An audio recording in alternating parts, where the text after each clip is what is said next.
বাংলাদেশের সঙ্গে সুসম্পর্ক গড়তে হলে ভারতের শাসক গোষ্ঠীকে ইসরায়েলি আচরণ বন্ধ করতে হবে বলে মন্তব্য করেছেন হেফাজতে ইসলাম বাংলাদেশের আমির আল্লামা মহিবুল্লাহ বাবুনগরী ও মহাসচিব আল্লামা শায়েখ সাজিদুর রহমান।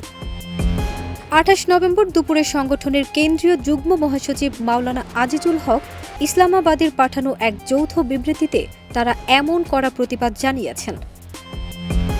বিবৃতিতে তারা বলেন, প্রতিবেশী হিসেবে বাংলাদেশের মতো একটি অসাম্প্রদায়িক রাষ্ট্রের জনগণের সঙ্গে সুসম্পর্ক গড়তে হলে ভারতের শাসক গোষ্ঠীকে এমন ইসরায়েলি আচরণ অবশ্যই পরিহার করতে হবে।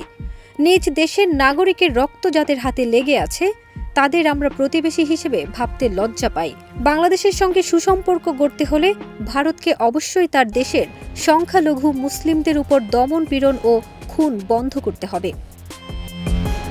বিবৃতিতে তারা আরও বলেন, ভারতের উত্তর প্রদেশের সাম্ভালে কয়েক শতাব্দীর পুরনো একটি ঐতিহাসিক জামে মসজিদের জমি দখলের নয়া চক্রান্ত শুরু করেছে উগ্র হিন্দুত্ববাদীরা।